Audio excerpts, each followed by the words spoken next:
And as we are moving from our wonderful meditative space, we are going to move into the talk that we are in, and that is Lessons in Truth.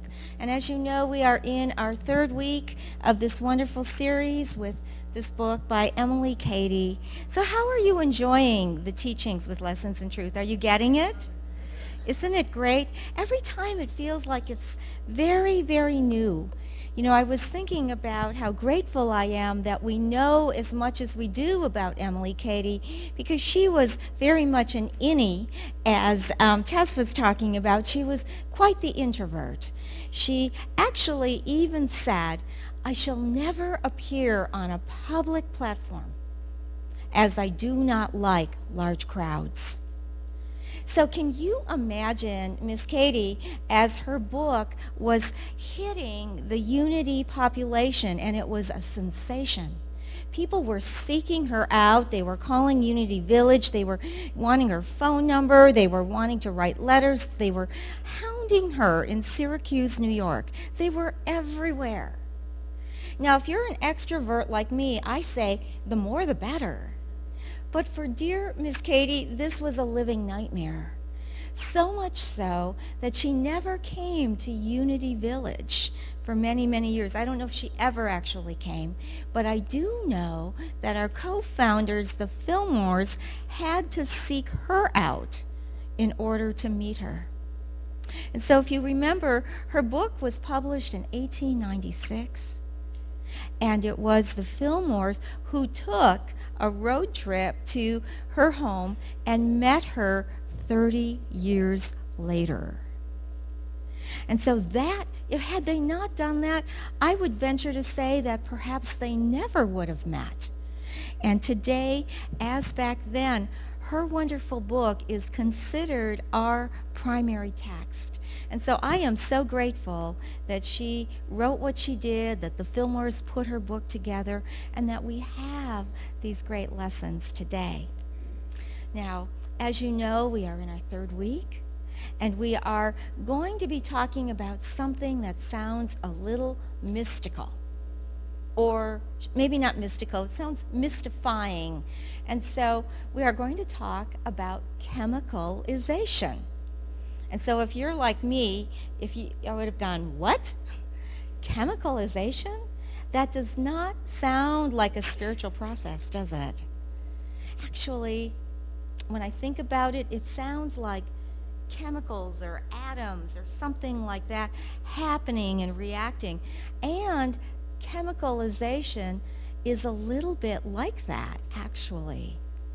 It's an interesting concept. It is one that Miss Cady writes about just briefly in this particular edition and most of them, but it's one that is quite significant. So I want to read to you from her. And she says, "Did you ever put soda into sour milk, cider, or other acid fluid, and witness the agitation or excited action that takes place?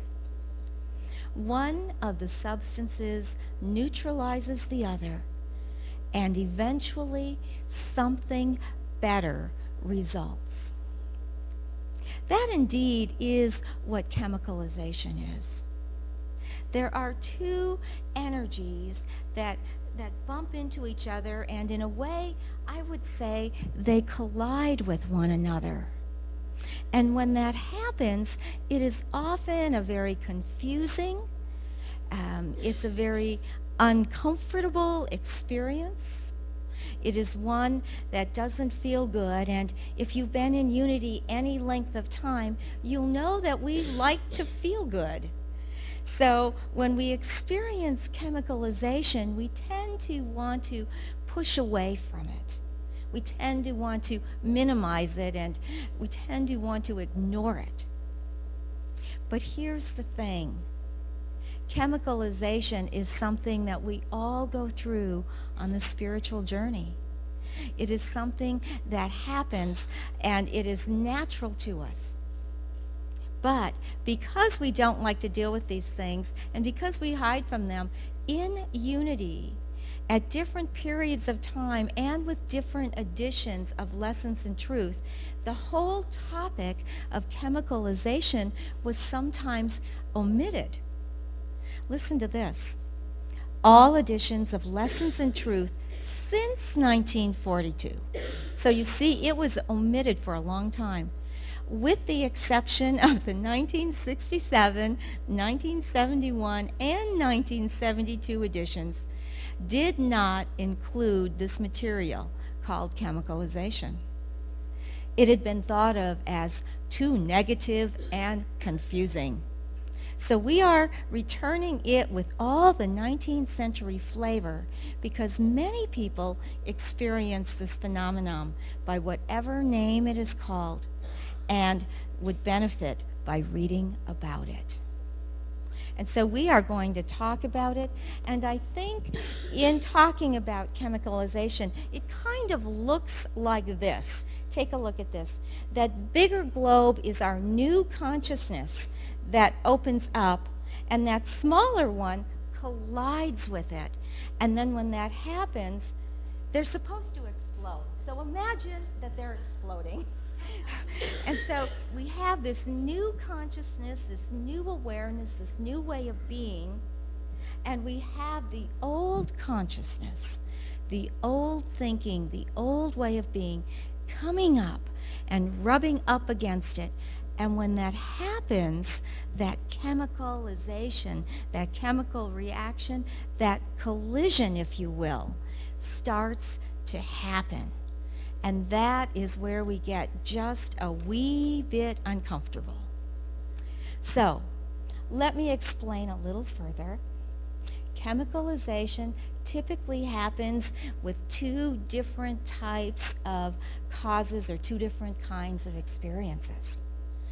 Now, the one that happens that is very common for us is when you have a new way of being. You know how that is when you're excited about a new thought, a new revelation. Sometimes it happens when you're new to unity and everything feels fresh and alive. And so here you are, and maybe you become a new member and you're all about it. But what happens is that old consciousness, that old way of being it's an undercurrent, and it comes up and it kind of creeps on up and it starts talking to you. It starts putting up a fight, and sometimes it's old patterning, sometimes it's old conditioning, sometimes it's the ego. And it starts saying, you don't need to go to church. You don't need to do that. You don't need to meditate. You don't need to. Well, in fact, why change at all? And then before long, you've lost that enthusiasm. You've lost that passion and vigor, and it's kind of fallen away because that old way of being has come up. And so often we don't realize that that's what's happened. And so we allow it to have its way, partly because it's familiar, partly because it's comfortable and known. And before you know it, that new awareness, that new way of being starts to fall back unless we stay the course. Now, sometimes I see this exact same thing in families. Have you ever been that person in your family that has had a new way of being or a new consciousness? And all the old consciousness is over here saying, change back, change back. What's wrong with you? Why are you being so different? And it's the old consciousness. So Paul can relate. So that comes and it's affecting the new consciousness. And what we have is a lot of conflict. We have a lot of challenge because we like to be set in our ways. Or people in a collective like you to be the way you used to be. It's the same thing. And so it's not called family dysfunction, people. It's called chemicalization. So, yay for that.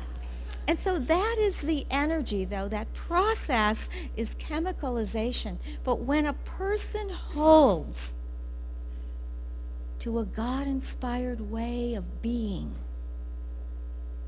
if you stay the course and you let the ego have its day, but you stay the course, or you let the resistance have its day and you stay the course, what happens is this process gets smoother, it gets gentler, it gets easier. And because you understand what's going on, because you get it, it's not so distressing. So, does this make sense to you? Okay, that's chemicalization 1. Now here's chemicalization 2. And this occurs whenever we resist change or growth. And we are that small ball, and there's a new way of being and a new consciousness that wants to emerge. But this time we're the ball and we're saying, no, I'm not interested. And so we get agitated and we start poking holes at it and we start trying to figure out what's wrong, and we're negative and we're critical because we don't want what's new, and sometimes we just basically want our way, and we're fixated and we're stuck in our old way of being. And we know how that feels to be in that smaller globe because it feels awful. We're negative, we're critical, we're complaintive, which does not sound like we're living in the Christ, right? That's our first clue. That is not the Christ. But anyway, we get in that way and we resist that new consciousness. And we're in this tussle about it. And how long does it last? It lasts as long as we're putting up those boxing gloves and fighting a new consciousness. That's how long it lasts. Now, here's the thing. When a new consciousness emerges, it doesn't mean that you have to love it.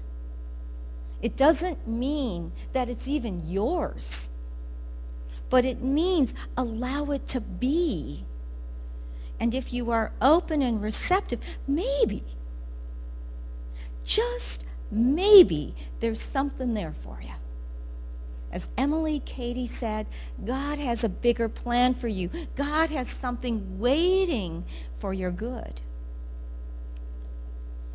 You know, sometimes I love to give this example of when I was that smaller globe. I had just started ministerial school, and I was so excited about learning metaphysical Bible interpretation from the teachers in seminary.